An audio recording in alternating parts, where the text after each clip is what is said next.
नमस्कार, मैं हूं Amod Shrivastava. Amazing thought, amazing message, amazing story की दिशा में आज श्री भगवान श्री कृष्ण और राधा जी से जुड़ी बहुत ही पौराणिक कथा का उद्धरण। एक दिन रुक्मणी ने भोजन के बाद श्री कृष्ण को दूध पीने को दिया। एक दिन रुक्मणी ने भोजन के बाद श्री कृष्ण को दूध पीने को दिया।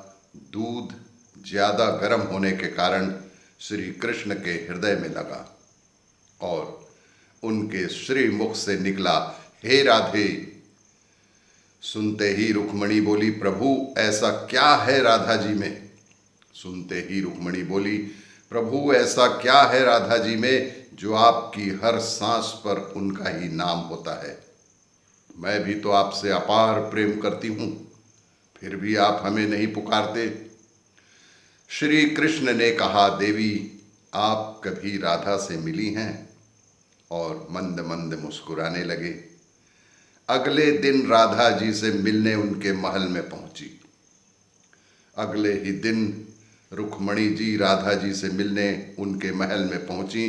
राधा जी के कक्ष के बाहर अत्यंत खूबसूरत स्त्री को देखा और उनके मुख पर तेज होने के कारण उसने सोचा कि ये ही राधा जी हैं और उनके चरण छूने लगी।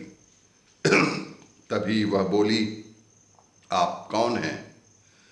तब रुक्मणी ने अपना परिचय दिया और आने का कारण बताया। तब रुक्मणी ने अपना परिचय देते हुए अपने आने का कारण बताया। तब वो बोली, मैं तो राधा की दासी हूं।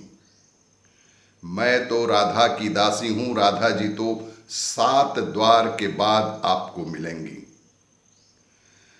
रुक्मणी ने 7 द्वार पार किए और हर द्वार पर एक से एक सुंदर और तेजवान दासी को देख सोच रही थी कि अगर उनकी दासियां इतनी रूपवान गुणवान हैं तो राधा रानी स्वयं कैसी होंगी।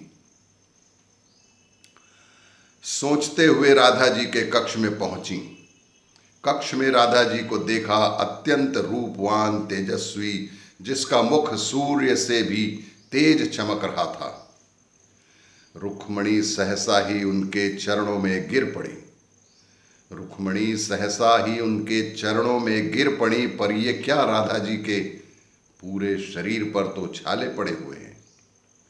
रुक्मणी जब सहसा ही उनके चरणों पर गिर पड़ी तो उन्होंने देखा कि यह क्या, राधा जी के पूरे शरीर तो छाले पड़े हुए हैं।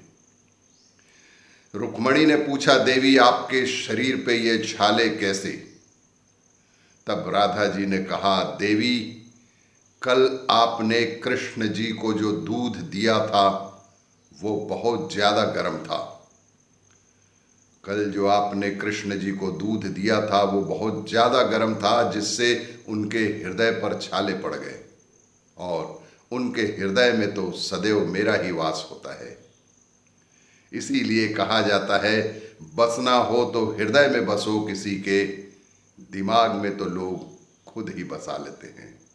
इसीलिए कहते हैं कि बसना हो तो किसी के हृदय में बसो, दिमाग में तो लोग खुद ही बसा लेते हैं।